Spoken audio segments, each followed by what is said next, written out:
मुसलमान नहीं चाहिए, मुसलमान को बैन करो, उनके पाकिस्तान भेज दो। ये मांग करने वाले भूल गए हैं कि ऐसे कई मुस्लिम देश हैं जहां असंख्य हिंदू काम कर रहे हैं। ये मिसाइल बैन करके जिस अब्दुल कलाम जी के सामने हम नतमस्तक होते हैं, वो भी तो मुसलमान ही थे।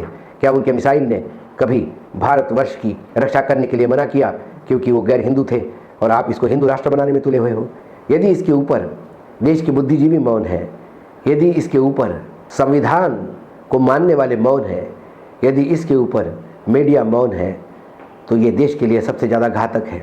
ये कौन होते हैं लोग जो किसी मंदिर के प्रांगण में होने वाले कार्यक्रम में प्रस्तुति के पहले कलाकार का धर्म पूछें? क्या कला धर्म और जाति में बांधी जाती है? मुस्लिम परिवार में पैदा हुई ये नृत्यांगना बड़ी होके जब भरतनाट्यम की आराधना करती है तो मुस्लिम समुदाय उसको बहिष्कृत करता है।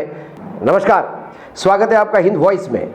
लेकर आया हूं आपका अपना कार्यक्रम अशोक वानखेड़े बोलता है। अशोक वानखेड़े बोलता है तो फिर अशोक वानखेड़े तोलता है, और इस बार तुलेगी केरल की वामपंथी सरकार। हम केरल इसलिए जा रहे हैं कि पूरे उत्तर भारत में जहाँ जहाँ चुनाव थे वहाँ हिंदू मुसलमान करने का तो बहुत प्रयास हो रहा था। कर्नाटक में भी वातावरण गर्म करने का प्रयास हो रहा है कि जब ये बोला जा रहा है कि जहाँ जहाँ मेले लग रहे हैं हिंदुओं के, वहाँ मुसलमान दुकानें नहीं लेंगे। अलग अलग रिएक्शंस आ रही है, सरकारें अपनी तरफ से एक्शन ले रही है। लेकिन मैं केरल के बारे में थोड़ा सरप्राइज हो जाता हूँ जब केरल में ऐसी बातें होती है कि केरल सबसे सुशिक्षित प्रदेश है। केरल में वामपंथी सरकार है जो जाति धर्म संप्रदाय में नहीं मानती, विकास की बात करती है। ये सरकार रिपीट हुई इस बार। इसके मायने हैं कि केरल के लोगों ने फिर से उनको पसंद किया। ये सब कुछ होते हुए आज केरल की सरकार को तोलना क्यों पड़ रहा है?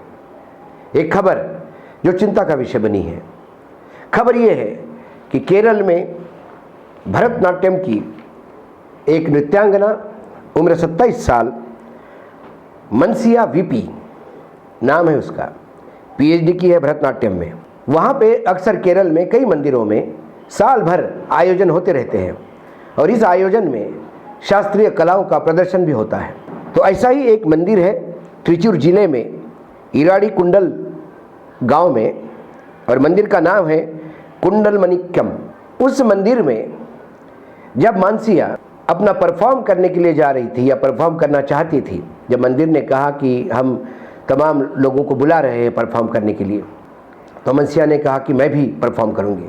तो उन्हें यह बोला गया क्योंकि आप गैर हिंदू हो इसलिए आप यहां अपनी प्रस्तुति नहीं कर सकती। इसके पहले भी एक और मंदिर था, श्री कृष्ण का मंदिर गुरुवायूरपुरम में, वहां पे भी ऐसा ही मनसिया को मना किया गया था। प्रश्न ये उठता है कि क्या कला धर्म और जाति में बांधी जाती है? और यदि हम हिंदुत्व की बात करें तो भगवान शिव के मुख से ही, भगवान शिव से ही प्रकट हुई है 64 कलाएं। उसमें संगीत भी है, वादन भी है, गायन भी है और नृत्य भी है। किसी भी धर्म पंथ का या जाति का यदि साधक हो संगीत का, नृत्य का, तो उसका भगवान या आराध्य एक ही है, नटराज, और नटराज स्वयं शिव है। तो शिव के आराध्य को धर्म और जात पूछे कैसे? क्योंकि शिव जी के पास तो सभी का स्वागत है। मनसिया की एक खासियत यह है कि उसका जन्म और परवरिश मुस्लिम समुदाय में हुई, मुस्लिम परिवार में हुई। विडंबना देखिएगा, मुस्लिम परिवार में पैदा हुई ये नृत्यांगना बड़ी होके जब भरतनाट्यम की आराधना करती है तो मुस्लिम समुदाय उसको बहिष्कृत करता है, क्योंकि कुछ कटमुल्लों के अनुसार मुस्लिम धर्म में संगीत और नृत्य को जगह नहीं है। लेकिन उसने, मुस्लिम धर्म ने जब बहिष्कार किया तो उसने कहा कि नृत्य मेरा धर्म है, भरतनाट्यम ही मेरा धर्म है, तो मैं आपके इस बहिष्कार को ना मानती हूं ना उससे मुझे कोई फर्क पड़ता है। वो अपनी साधना में और अपने धर्म, जो नृत्य का उसका धर्म था, उस पर लगी रही। उसके बाद उसने शादी की श्याम कल्याण नाम के एक संगीतकार से। शादी के बाद ना श्याम कल्याण ने उसको धर्म पूछा, ना उसने श्याम कल्याण का धर्म पूछा, क्योंकि दोनों का धर्म साधना थी। इसलिए वो अपने आप को किसी भी धर्म से नहीं जोड़ते, दोनों पति पत्नी।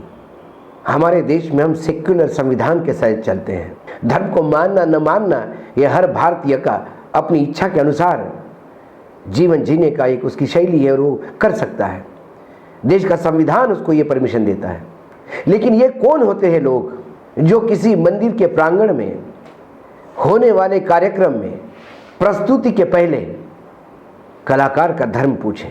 कलाकार तो समर्पित होता है अपने धर्म में। मंदिर के लोग बात करते हैं परंपरा की कि गैर हिंदू यहाँ पे परफॉर्म नहीं कर सकते, ऐसी परंपरा है। और ये मंदिर, तमाम मंदिर जिनके मैंने नाम लिए, ये केरल का एक बोर्ड है, सरकारी बोर्ड, उसके नियंत्रण में है। इसके बावजूद ये चीज़ें वहाँ हो रही है। और यदि मैं परंपरा की बात करूँ तो शायद केरल के इन मंदिर वालों को इस देश की और हिंदू धर्म की परंपरा ही पता नहीं है।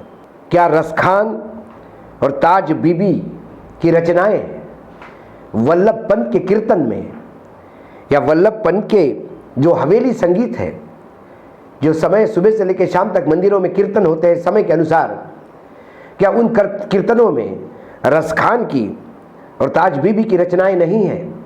और यदि वो रचनाएं वल्लभ पंथ यानी श्री कृष्ण के उस पंथ को, भगवान विष्णु के उस पंथ को पूजनीय है, तो फिर वो भरतनाट्यम अपरंपरिक कैसा हो गया?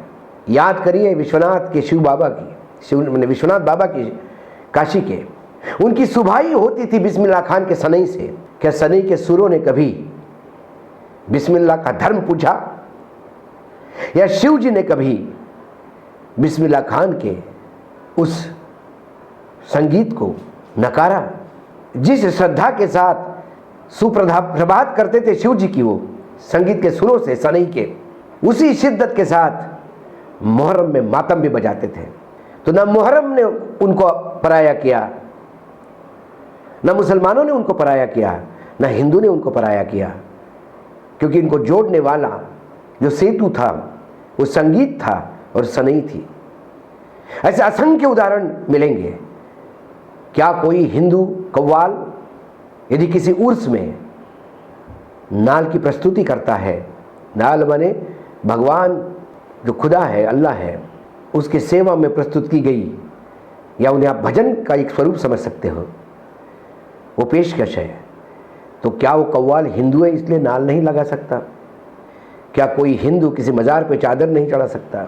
ये बात किसी मुस्लिम कलाकार की या गैर हिंदू कलाकार की गर्भगृह में प्रवेश की नहीं थी, मंदिर के प्रांगण में कार्यक्रम प्रस्तुति की थी। यदि इसके ऊपर सरकार मौन है, यदि इसके ऊपर देश के बुद्धिजीवी मौन है, यदि इसके ऊपर संविधान को मानने वाले मौन है, यदि इसके ऊपर मीडिया मौन है, तो ये देश के लिए सबसे ज़्यादा घातक है। रोज़ आवाज़ें उठ रही है, मुसलमान नहीं चाहिए, मुसलमान को बैन करो, उनके पाकिस्तान भेज दो। ये मांग करने वाले भूल गए हैं कि ऐसे कई मुस्लिम देश हैं जहाँ असंख्य हिंदू काम कर रहे हैं। यदि वहाँ से हिंदू अपने देश में वापस आ गया तो केरल की पूरी इकोनॉमी का क्या होगा, शायद ये सोच भी नहीं सकते। क्योंकि यहाँ बैठे हिंदू अपने आप को एक कुएं के कुपमंडू जैसे आचरण कर रहे हैं। कम से कम संगीत को, कम से कम वाद्य को, कम से कम इन तमाम चीज़ों को धर्म और जाति से ऊपर उठाइएगा। क्या मुरारी बापू के कथा के आयोजन में शाम के समय गुलाम अली की प्रस्तुति राम को महिमा मंडित करती है या राम को अपमानित करती है? ये मैं आपके ऊपर छोड़ता हूँ। इसलिए आज केरल सरकार को तोला है।